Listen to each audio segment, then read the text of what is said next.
حضرت امام مالک رحمۃ اللہ علیہ کے گھر میں ان کی بیٹیاں تھیں اور وہ عالمہ تھیں، احادیث کی حافظہ تھیں، قرآن مجید کی حافظہ تھیں، بہت متقیہ، پرہیزگار، پاک صاف زندگی گزارنے والی عورتیں، حتیٰ کہ کتابوں میں لکھا ہے کہ وہ اتنا علم رکھتی تھیں کہ حضرت امام مالک رحمۃ اللہ علیہ کئی مرتبہ حدیث کا درس مسجد نبوی میں دیتے تو وہ پردے کے پیچھے بیٹھ کر حدیث کے درس میں شریک ہوتی، اور ان کا علمی معیار اتنا اونچا تھا کہ کئی مرتبہ حضرت امام مالک رحمۃ اللہ علیہ کا کوئی شاگرد جب کسی حدیث پاک کی تلاوت کرتا اور عبارت میں کہیں غلطی کرتا تو ان کی بیٹیاں لکڑی کے اوپر لکڑی مار کر آواز کرتی، جسے حضرت امام مالک رحمۃ اللہ علیہ سمجھ جاتے کہ پڑھنے والے نے غلطی کی ہے۔ حضرت امام مالک رحمۃ اللہ علیہ نے جا کر گھر میں بتایا کہ آج ایک عالم آ رہے ہیں اور وہ بڑے دانا ہیں اور بڑا علم کا شوق ہے۔ وہ تو بہرحال حضرت امام شافعی تھے۔ انہوں نے گھر میں کھانے کا بڑا اہتمام کیا، بستر لگایا، مصلی بچھایا، پانی کا لوٹا بھر کر رکھا۔ امام شافعی رحمۃ اللہ علیہ نے کھانا کھایا اور فوراً لیٹ گئے۔ صبح کو امام مالک رحمۃ اللہ علیہ کے ساتھ مسجد میں آ گئے۔ جب عشاء کی نماز پڑھ کر گھر واپس آئے تو حضرت امام مالک نے فرمایا کہ میری بیٹیوں کو آپ کا ایک اعتراض واقع ہوا ہے اور میں آپ سے پوچھتا ہوں، یہ سچے لوگ تھے، کھرے لوگ تھے، صاف بات کرتے تھے۔ فرمایا کہ یہ بچیاں کہہ رہی ہیں کہ ابو آپ نے تو یہ کہا تھا کہ یہ بڑے نیک اور اچھے انسان ہیں، لیکن ہمیں ان پر ایک اشکال واقع ہوا ہے۔ پہلا اعتراض یہ ہے کہ جتنا کھانا ہم نے بنا کر بھیجا تھا وہ تو کئی آدمیوں کے لیے کافی تھا، اور نیک لوگ تو پیٹ بھر کر کھانا بھی نہیں کھاتے، مگر یہ اکیلے مہمان تھے اور برتن اس طرح صاف واپس آئے ہیں کہ جیسے اسے ہمیں دھونے کی بھی ضرورت نہیں ہو۔ دوسرا یہ کہ ہم نے مصلی بچھا کر رکھا تھا اور پانی کا برتن بھر کر رکھا، لیکن جیسے مصلی بچھا ہوا تھا صبح کو ویسے ہی رکھا ہوا ملا، اور پانی بھی جوں کا توں تھا۔ لگتا تھا کہ تہجد کی نماز بھی نہیں پڑھی، اور پھر مسجد میں تو وضو کرنے کا کوئی انتظام بھی نہیں۔ لوگ گھر سے وضو کر کے جاتے ہیں اور یہ اسی طرح آپ کے ساتھ اٹھ کر مسجد میں چلے گئے، پتہ نہیں نماز بھی انہوں نے کیسے پڑھی۔ یہ بات ہماری سمجھ سے بالاتر ہے۔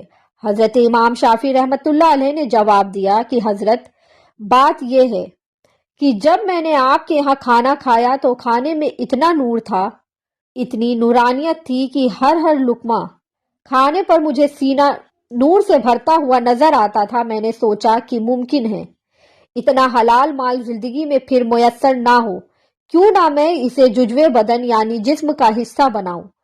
اس لیے میں نے اس سارے کھانے کو اپنے بدن کا جزو بنا لیا۔ اللہ اکبر۔ آگے فرماتے ہیں کہ پھر میں لیٹ گیا، لیکن اس کھانے کا نور اتنا تھا کہ نیند غائب۔ تو میں احادیث میں غور کرتا رہا کہ ایک حدیث میرے پیش نظر رہی کہ نبی کریم صلی اللہ علیہ وسلم نے چھوٹے بچے کو جس کا پرندہ مر گیا تھا پیار اور محبت سے کہا تھا، یا ابا عمیر ما فعل النغیر۔ تو یہ چند الفاظ تھے، میں اس کے اندر غور کرتا رہا اور آج کی رات میں نے ان چند الفاظ سے فقہ کے 40 مسائل اخذ کر لیے۔ اتنی سی عبارت یا ابا عمیر کے کنیت کیسی ہونی چاہیے، بچوں سے انداز تخاطب کیسا ہونا چاہیے، کسی کے دل کی ملاطفت کے لیے کیسی بات کرنی چاہیے، یا ابا عمیر ما فعل النغیر۔ صرف اس میں غور کر کے میں نے 40 فقہ کے مسائل اخذ کر لیے، اور پھر فرمایا چونکہ میرا وضو باقی تھا اس لیے میں اٹھا اور فجر کی نماز ادا کی۔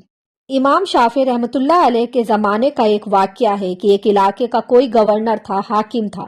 گورنر اپنے گھر میں رات کو بستر پر بیوی کے ساتھ تنہائی کے لمحات میں تھا۔ خاوند اچھے موڈ میں تھا، مگر بیوی کسی وجہ سے اس سے ناراض تھی۔ اب خاوند جتنا اس سے محبت اور پیار کی باتیں کرتا، بیوی اتنی ہی گرم ہو جاتی تھی، اس سے چڑتی جاتی تھی اور بدتمیزی کرتی جاتی۔ جب خاوند نے بہت زیادہ اس سے محبت کا اظہار کیا اور ہم بستری کرنے لگا تو عورت کا دماغ اس وقت گرم تھا، کسی بات پر غصہ تھی، ناراض تھی۔ وہ بیوقوف آگے سے کہنے لگی، او جہنمی، پیچھے ہٹو، ہاتھ مت لگاؤ مجھے۔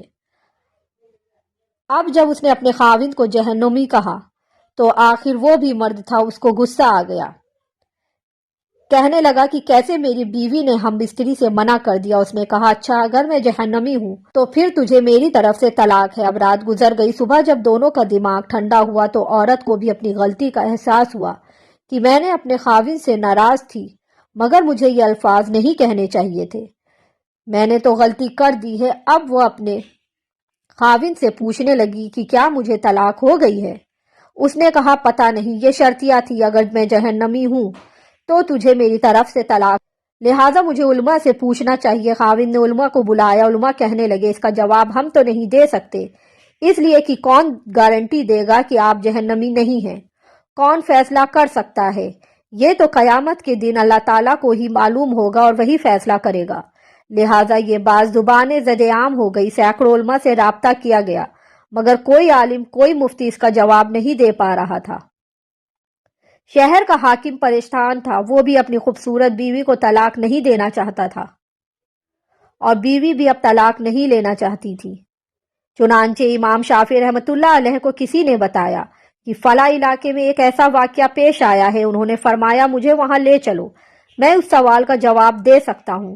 چنانچہ امام شافعی رحمۃ اللہ علیہ آئے اور انہوں نے حاکم سے پوچھا کہ کیا واقعہ پیش آیا؟ اس نے بتایا کہ اس طرح میری بیوی نے یہ الفاظ کہے اور میں نے اس کے جواب میں یہ الفاظ کہے، اب آپ ہی بتائیے کیا طلاق ہوئی ہے کہ نہیں؟ امام شافعی رحمۃ اللہ علیہ نے فرمایا جناب عالی، اس کا جواب دینے کے لیے مجھے آپ سے تنہائی میں کچھ باتیں پوچھنی پڑیں گی۔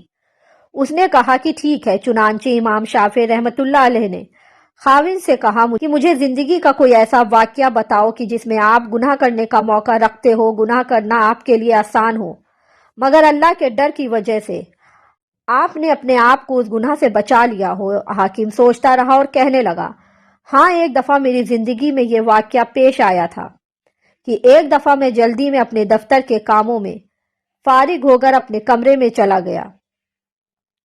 جیسے ہی میں کمرے میں داخل ہوا تو میں نے دیکھا کہ محل کے کام کرنے والی لڑکی میرے کمرے کی چیزوں کو سنوار رہی ہے، بستر کو ٹھیک کر رہی تھی۔ جب میری نظر اس کے چہرے پر پڑی تو لڑکی حسن و جمال میں بڑی اعلیٰ تھی۔ چنانچہ میں نے دروازے کو بند کر دیا۔ جب میں آگے بڑھا تو لڑکی سمجھ گئی کہ میری نیت خراب ہے۔ وہ نیک بخت اور پاک دامن تھی۔ میری طرف دیکھ کر اس نے کہا اے بادشاہ، اللہ سے ڈر۔ جیسے ہی اس نے یہ الفاظ بولے تو میرے دل میں ڈر آ گیا اور میری آنکھوں کے سامنے میدان محشر کا منظر آ گیا۔ جب میں اللہ کے سامنے پیش ہوں گا تو اپنے اللہ کو کیا جواب دوں گا؟ میں نے تالا کھول دیا اور لڑکی سے کہا کہ چلی جا۔ حالانکہ اگر میں چاہتا تو لڑکی سے اپنی خواہش پوری کر لیتا، مجھے کسی نے پوچھنا نہیں تھا، مگر اس نیک بچی کے یہ الفاظ میرے لیے ایک بجلی کی طرح گرے اور مجھے اللہ کا خوف آ گیا اور میں نے گناہ کے اس موقع سے بچنے کے لیے اس لڑکی کو واپس بھیج دیا۔ یہ ایک ایسا گناہ ہے جو میں کر سکتا تھا مگر اللہ کے خوف کی وجہ سے میں نے نہیں کیا۔ جب اس نے یہ واقعہ سنایا تو امام شافعی رحمۃ اللہ علیہ نے اس سے کہہ دیا کہ آپ کی بیوی کو طلاق نہیں ہوئی ہے، اس لیے کہ آپ جہنمی نہیں بلکہ جنتی ہیں۔ جب انہوں نے یہ فتویٰ دیا تو سارے علماء ان سے بحث کرنے لگ گئے کہ آپ کیسے کہہ سکتے ہیں، آپ کیسے جنت کا ٹکٹ دے سکتے ہیں؟ کیا جنت کا پرمٹ آپ کے ہاتھ میں ہے کہ آپ کہیں کہ یہ بندہ جنتی ہے یا یہ بندہ جہنمی؟ آپ نے فرمایا فتویٰ میں نے اپنی طرف سے نہیں دیا ہے بلکہ یہ فتویٰ اللہ تعالیٰ کے قرآن مجید میں خود عطا فرمایا ہے۔ قرآن پاک کی آیت ہے، اور جو شخص اپنے رب کے سامنے کھڑا ہونے سے ڈرا اور اس نے اپنے نفس کو خواہشات میں پڑنے سے بچا لیا پس اس کا ٹھکانہ جنت ہوگا۔ اللہ نے چونکہ فرما دیا ہے لہٰذا میں فتویٰ دیتا ہوں کہ اس کبیرہ گناہ سے بچنے کی وجہ سے یہ بندہ قیامت کے دن جنت میں داخل ہوگا۔ جو بچی آج کے دور میں گناہ کی دعوت ملنے کے باوجود اپنے آپ کو مضبوط رکھتی ہے اور اپنی عزت اور پاک دامنی کو محفوظ رکھتی ہے اور دعوت دینے والے کو نہیں کا جواب دے دیتی ہے، یہ لڑکی قیامت کے دن اللہ کی جنتوں میں داخل ہوگی اور اللہ کا دیدار عطا کیا جائے گا۔ اللہ تعالی ہمیں بھی پاک دامنی کی زندگی گزارنے کی توفیق عطا فرمائے اور اس آیت پر عمل کرنے کی توفیق عطا فرمائے۔ آمین ثم آمین۔